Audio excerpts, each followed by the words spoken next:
Je suis Ludovic Abuaf et je suis le fondateur de la start-up PSAS. Moi, je suis de formation biochimie, génie biologique, et puis j'ai migré vers l'ingénierie applicative. Au décours en fait d'une proposition d'un poste d'intérim, on m'a dit soit c'est de la chromatographie liquide haute performance, bah super, donc ok, génial. Soit c'est une société qui travaille en fait sur les problématiques des troubles du sommeil. Et je leur ai dit ouais banco, ça je connais pas, donc je vais aller voir ce que c'était.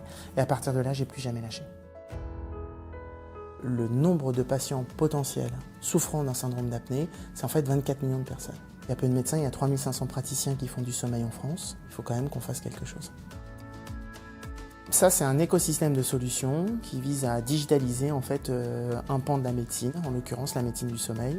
Donc on a 3 solutions, un centre de formation pour les professionnels médicaux et paramédicaux, le SLC, Sleep Learning Center.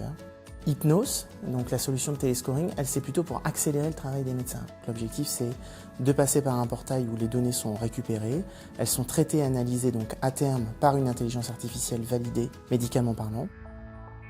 J'ai un médecin avec lequel on travaille. Avant qu'il commence à travailler avec nous, avec Hypnos, il avait à peu près 1 mois de délai de rendu de résultats. Aujourd'hui, il est à 10 jours. La dernière activité qu'on a, c'est donc NIX, numérique, intelligence, innovation et expertise. Et elle vise en fait à accompagner des projets de développement, que ce soit en informatique ou éventuellement des locaux pour les médecins qui souhaitent se mettre au plus proche en fait des patients. En France, on croit encore que le sommeil, c'est une variable d'ajustement. C'est pas une variable d'ajustement.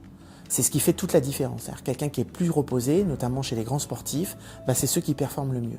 Donc il faudrait peut-être repositionner le sommeil comme étant une variable extrêmement importante dans la qualité, la productivité, la créativité, l'innovation. Je suis un acharné, donc du coup, je suis le cordonnier le plus mal chaussé aussi. C'est que des fois, je sais que je suis en train de détériorer la qualité de mon sommeil. Alors je suis capable d'avoir des contre-mesures très rapides. Tout ce qui est non médical, qui est vraiment la relaxation, la méditation, la cohérence cardiaque. En 2017, il y a eu un appel à projet qui a été lancé par le Crédit Agricole et j'ai gagné en fait. Un bureau, mes locaux, financés pendant 2 ans. Et à partir de là, ça a été l'effet boule de neige. Quand je suis arrivé au labo, j'avais plein de problèmes que je n'arrivais pas à résoudre. Et finalement, je les ai résolus en 3 semaines.